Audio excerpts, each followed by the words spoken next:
بہت سارے مسائل لے کر لوگ آتے ہیں، لیکن کوئی نہیں، لوگ حوصلے سے مصائب کا مقابلہ کرتے ہیں، کاٹتے ہیں۔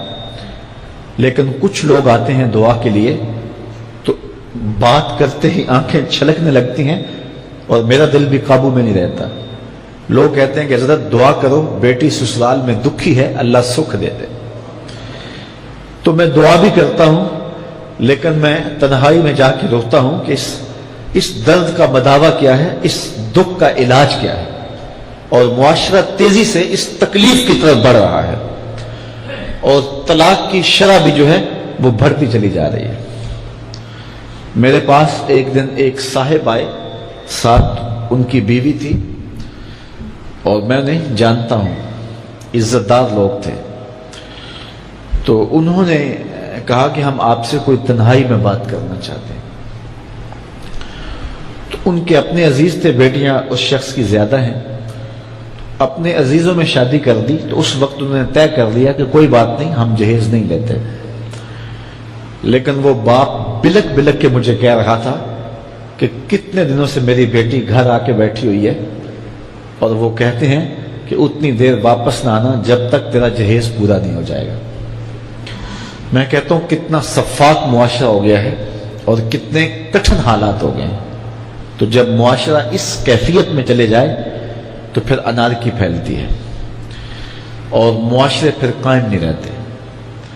تو کتنی باپ کی دہلیز پر بوڑھی ہونے والی بیٹیاں، ان کی سسکیاں، ان کی آہیں اور ان کی چیخیں اس معاشرے کو بے چین کی ہوئی ہیں۔ تو امیر لوگوں کی ذمہ داری ہے کہ وہ غریبوں کے دکھ بانٹ لیں۔ اللہ تعالیٰ ارشاد فرماتا ہے کہ فکو رقبہ او اطعام فی یوم ذی مسغبہ، کسی پھنسے ہوئے کی گردن چھڑانا یہ بڑی نیکی ہے۔ تو اس وقت غریب کی بیٹیوں کا رشتہ کوئی قبول نہیں کرتا۔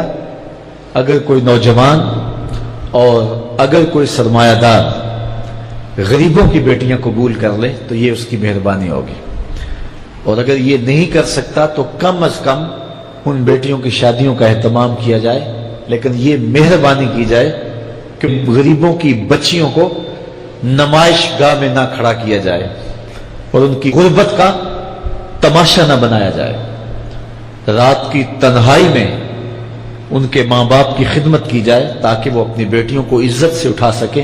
میرے حضور نے ارشاد فرمایا وَرَجُلٌ تَصَدَّقَ بِصَدَقَةٍ فَأَخْفَاهَا حَتَّى لَا تَعْلَمَ شِمَالُهُ مَا تُنْفِقُ يَمِينُهُ، جس شخص نے تنہائی میں خیرات کی کہ دائیں ہاتھ نے جو خرچ کیا بائیں کو پتہ بھی نہ چلا، قیامت کے دن جب کوئی سایہ نہیں ہوگا اللہ اس شخص کو اپنے عرش کا ٹھنڈا سایہ عطا فرمائے۔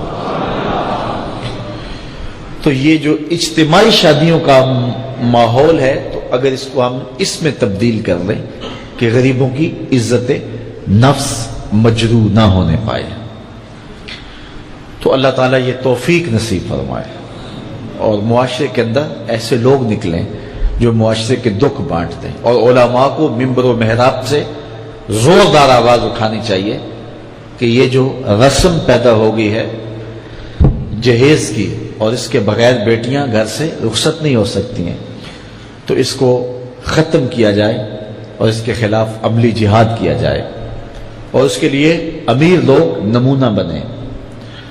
غریب لوگ تو نمونہ بن نہیں سکتے، مشکل ہے ان کے لیے، لیکن امیر لوگ اگر نمونہ بنے تو وہ بن سکتے ہیں اور معاشرے کے اس ناسور کو ختم کیا جا سکتا ہے، اور غریبوں کی بیٹیاں عزت سے اپنے پیا گھر سدھار سکتی ہیں، اور ان کو جو ہے ان کے ماں باپ کو تسکین کی اور چین کی نیند آ سکتی ہے۔ اور آج اندازہ نہیں ہے ہم کو کہ جس کی بیٹیاں گھر کی دہلیز پہ جوان ہے اس کی زندگی کتنی کٹھن گزر رہی ہے۔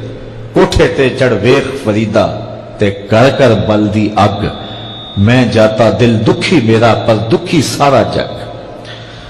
تو پورا معاشرہ اس وقت اس اذیت سے، اس کڑن سے گزر رہا ہے کہ بیٹیاں جوان ہیں اور رشتے نہیں مل رہے، اور پھر اگر رشتے مل رہے ہیں تو بیٹے والوں کے نخرے ہی بڑے عجیب ہیں، اور پھر جس طرح وہ بیٹیوں کو، غریبوں کی بیٹیوں کو